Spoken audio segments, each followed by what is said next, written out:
Hey guys, I am Shaft of the Cleaning Casting crew. Welcome to Fragmite Masters 2014 Spring Cup. This is an exciting Zerg vs. Zerg for you from the upper bracket, round number 2. Between these two players representing Mouse Esports, it's Lucifron's brother, the Blue Zergy McFerguson, Vortix.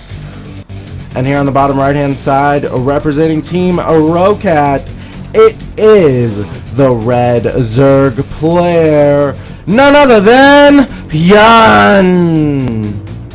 Now, this is Frost Ladder Edition. It is a huge map. Therefore, both players are going hatchery first. Unbeknownst to them, it is going to be a cross spawn position, so the furthest possible map possible, really. So, with that being said, these two hatchery firsts are probably going to turn into quick third bases. We're most likely going to see a lot of very quick roach play.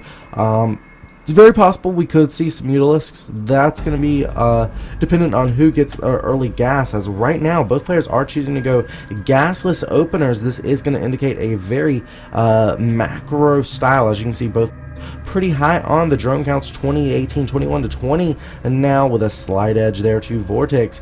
But we'll see if he can manage to hold it. Both queens popping out now for both players, and we've even got a third queen queued up here for Vortix. Make that a fourth queen on top of that. Indeed, the same thing here for HyuN. Both of these players were really emphasizing the queens as defense in place of those early game gas units. A spine crawler is on the way right now for Vortix at his natural. He is going to want to use that to really control the space there at the front of his base and keep things like this from popping in and seeing what's going on. His opponent did scout that he had taken the extractors. However, he does not know that these are two naked extractors here in the main, whereas HyuN has been forced to take all 4 gases pretty early. This could indicate mutalisks, guys. We shall see. Now, the layer is just now beginning. Usually, you would want to get that layer slightly sooner if you were going for mutalisks. So, in all likelihood, we will probably see a double evolution chamber upgrades. You know, both players are getting the evolution chambers, but a lot of times you'll see that just as a wall. Of course, Vortix just using his queens instead to block, only using the one evolution chamber and only having the one evolution chamber. Gotta admire the efficacy of that. Now, 8 roaches are in production here for HyuN. Looks like these players are going to be setting up for some epic, absolutely epic roach battles. Just realized we didn't have sound enabled. Sorry about that, folks.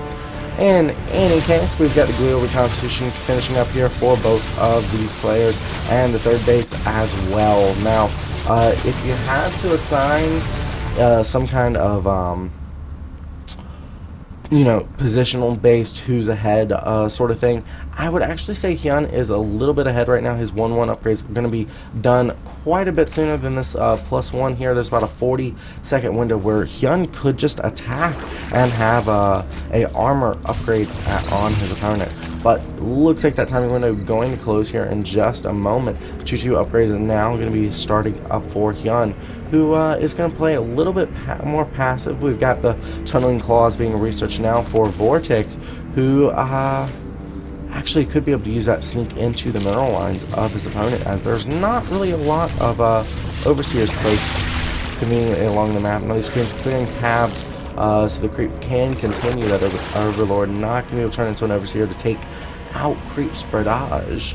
And the HyuN's overseer is going to be poking around here. He wants to make sure that his opponent's not saving up for any kind of all-in or crazy attack. Now, HyuN is close to that 200 supply, so if he spots weakness, he could definitely go try to trade some of these roaches. He could hit the max way before his opponent, and he could definitely take some advantage of that. Looks like these roaches do get spotted. That tunneling claw is not quite going to work as effectively as he would have liked. But, you know, these are roaches. The most expensive part of a roach is the overlord it costs to build it, so you can afford to bleed 1 or 2 of them on little pokes like that. Looks like HyuN is working on the hydralisks and whatnot to add to his composition. He's got 1 or 2 mixing in here, but Vortix has not chosen to mix any of those in yet. The hydralisk range just now popping in. We've got queens pushing across the map here with the roaches, the creep of both of these players. It looks like they're meeting in the middle, and this is looking like it's going to be the battle. There's a huge advantage here for HyuN's roaches. The hatchery is blocking a large amount of the concave for Vortix, so Vortix is going to have to hug HyuN's greater number of roaches, thereby giving HyuN even more of an advantage. He is completely dependent on this defender's advantage to do anything in this battle, and it is still not looking good here for Vortix. Oh, he is getting chased down very, very hard.